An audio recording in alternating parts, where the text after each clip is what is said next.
Honorable Mayor and council members, this item asks that you receive an update on our recovery efforts from the historic flooding that occurred on July the 26th, as well as additional flooding on July the 28th.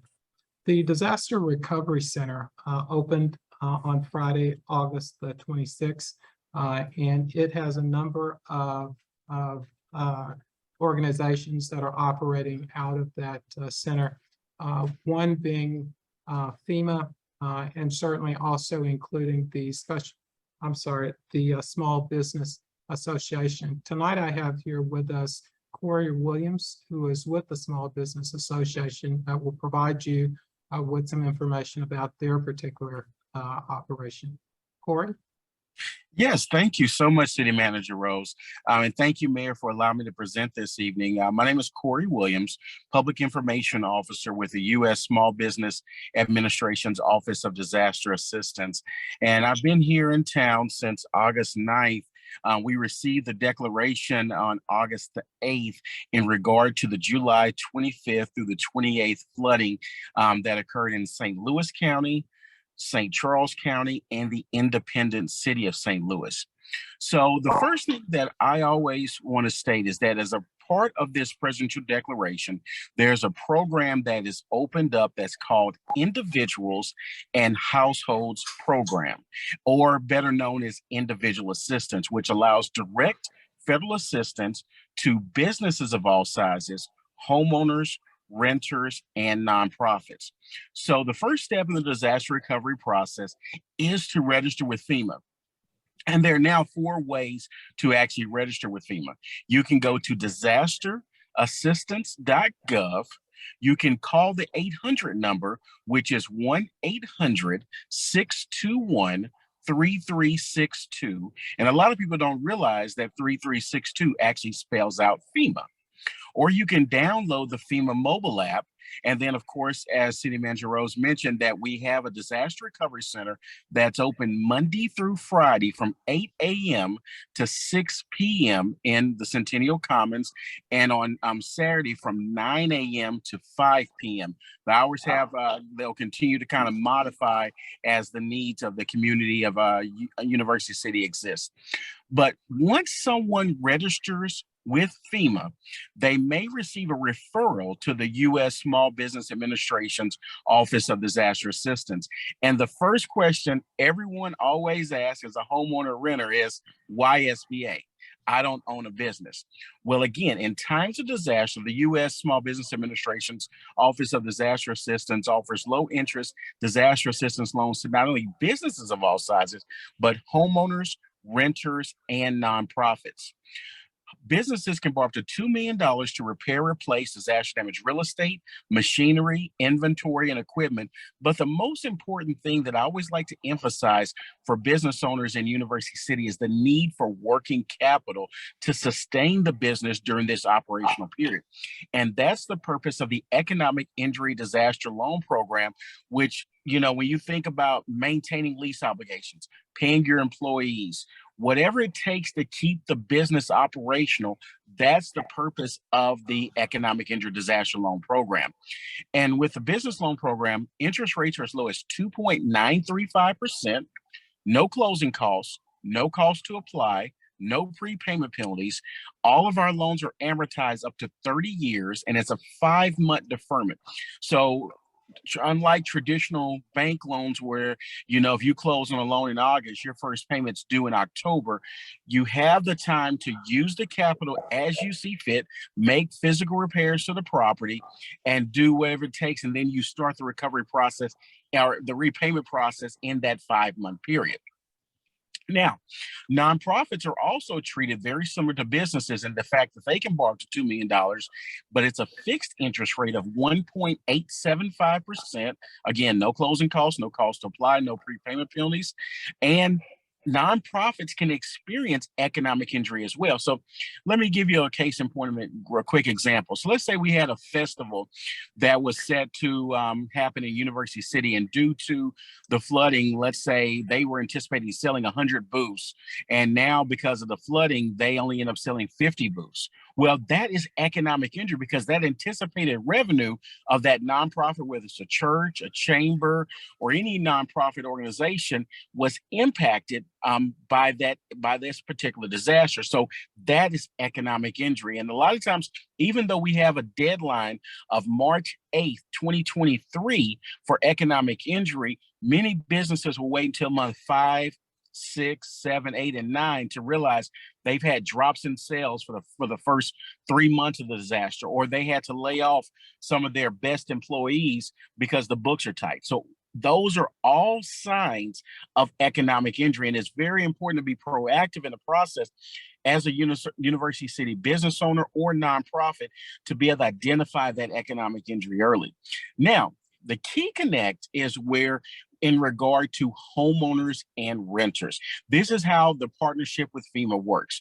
So if a homeowner receives a referral to the U.S. Small Business Administration, it's very important to complete that application, because if we are unable to approve a homeowner for a loan, we're going to refer them back to FEMA for a program called Other Needs Assistance, or what's considered unmet needs. So homeowners again can borrow up to $200,000 to repair, replace disaster damaged real estate, and up to $40,000 to repair, replace disaster damaged personal property, which would include any vehicles that may have been lost. Interest rates for homeowners is as low as 1.688%. Again, I'm not going to give the whole spiel about the no closing costs, but renters also can borrow up to $40,000 to repair, replace their disaster damaged personal property, as well as any vehicles that may have been damaged as well. So that is the key connect in how SBA partners with FEMA in regard to helping out those that were referred to the U.S. Small Business Administration. That's why it's critical, and I can't emphasize this enough, how critical it is if someone, as a University City homeowner or renter, if they receive a referral to the U.S. Small Business Administration, it's incumbent to complete that application, because again, if we're unable to approve someone for a loan, we're going to refer them back to FEMA for further grant assistance. And the questions they may ask is, well, we don't want a loan. Well, the one thing I would say, our counter to that argument is, what if we're not able to approve you for a loan? Then we're going to refer you back to FEMA for grant assistance. And again, we do look at credit history. We look at repayment ability. So anyone that has those concerns, and then if you are approved for a loan, you're under no obligation to take the loan. But we are approaching deadlines very closely now. The deadline to apply for physical damage now is October the 7th.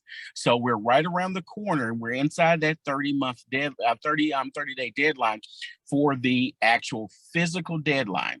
Now, if you have economic injury only, again, it's March 8, 2023. And if you're unable to visit one of the disaster recovery centers, you always can apply online by going to disasterloanassistance.sba.gov. Again, I'm going to repeat, disasterloanassistance.sba.gov, or you can call the 800-659-2955, which is the SBA customer service number. But the one thing we don't want is any University City homeowner, business owner, nonprofit, or renter to not know that there are programs there to help you as a result of this July 25th through the 28th flooding. And thank you, Mayor, and thank you, thank you, City Manager Rose, for allowing me to present today. Honorable Mayor, and before proceeding with additional information on the update, I would open it up for questions for Mr. Williams. It's fine. Yeah, I just have a quick comment. Your explanation was fantastic, very thorough. I really appreciate it. My husband and I came into the office last week, I think, and I don't think it's always being communicated as clearly, to people as they're coming through those different stations. So, I think that I hope that people can get the information that you just delivered, because that explains everything. And I think some of the components are sometimes missing in communicating that to residents. Well, thank you so much. And, I've been on the media and been in the newspapers. I always try to just put as much of that information out there.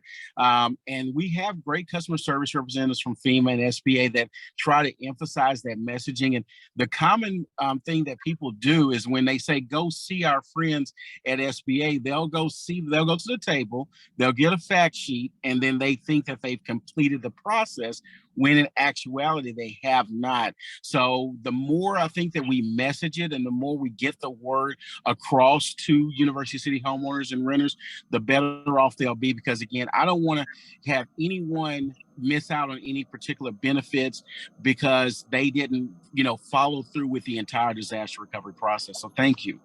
Mm-hmm. Thank you. Planning. Thank you, Mayor Crow. I would echo Councilmember Klein's appreciation of your succinct and comprehensive explanation.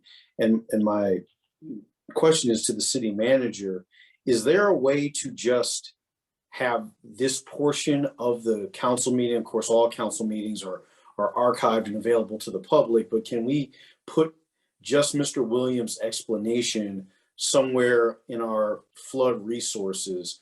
Because I think we've certainly been great about putting things out in a variety of ways. Some people are more verbal learners. And so if hearing it from Mr. Williams, I think might resonate in a way perhaps the written word does not. So is that something we think we can place on our website? Mayor, Councilmember Klaus, certainly work with Mike Carlin to see if it's possible to carve out his presentation where we can place that information on our website. I just don't have a good answer for you tonight, but we'll work with Mike to try and accomplish that. And the deadline, I've seen communication coming out about that, and I'm looking for something succinct. I know the city will put out information. I know some of us send information to our constituents. Is there something concise that says, hey, October 7th is the last day for, I believe it's to make a physical claim? Is there something that has gone out that just says that very succinctly that myself and perhaps other colleagues could just forward out to our constituents? I think there is a FEMA press release that has come out, and I will make sure to get it to City Manager Rose, and then he can disseminate it to you all. So I'm about 99% certain I've seen it. FEMA sends out press releases on a daily basis, so I'll make sure to get the most pertinent one in regard to the deadline. Thank you. Questions? Yes, sir. Mr. Cusick. Thank you, Mayor Crowe. Mr. Williams, I have a question. The paperwork required of the SBA for any homeowner, there's actually quite a bit of paperwork that has to be completed. I've spoken with a couple of residents that have started the process, and they've explained that it's rather confusing to do the application process online through the SBA portal because you have to download forms. Some of the forms you can email them back. Some of them can be emailed back with original signatures. Some of them have to be notarized, and some of them, again, can be downloaded or mailed back to the SBA. And again, there's a lot of different forms that are completed. If someone comes into the area, to the community center where you're located, are you able to help them complete all those forms right there, or do they just submit the basic application to you and then they have to do the rest of the forms that are required by the SBA online? That's an outstanding question, Councilman Kusick, and I'm glad you asked that. So what those actual documents are, those are actually the loan closing documents, because the mortgage, because of course, if we have any loan amount over $25,000 for the home loan amount, it does require a second mortgage. So those are the documents that are actually loan closing documents, not application documents. So they've already been approved for the process, and a homeowner or renter, anyone closing on a loan, they have the option to do their closing at any of the disaster recovery centers. They can go in and they can have one of the customer service representatives walk through all the paperwork, and then most likely the document that has to be notarized, it has to be within St. Louis County, is like the mortgage documents, and they can go to the county, get those documents notarized and bring them back. Or actually notarized and stamped. Usually they have to be stamped because they have to record the mortgage in that particular, in St. Louis County where the county clerk's located. So that's actually a good sign, Councilman Cusick, that those kind of documents are being processed, because that means they're approved for the loan. That's not an application itself. So then to reiterate, if I have people that have already been approved for a loan, but they have a problem getting the documents back to the SBA, they could come in and you could help them get those documents in order? That's correct. They can do the entire closing at that facility. We have customer service representatives staffed at every disaster recovery location. They'll do all the paperwork, scan all the documents in, and expedite the closing so the homeowners, renters, businesses, and nonprofits can get their money quickly. Very good. Thank you very much for that information. Thank you, Councilmember Cusick.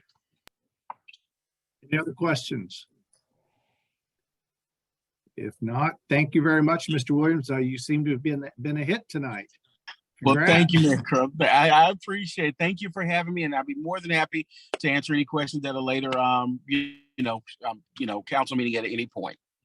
Thank you. Thank you.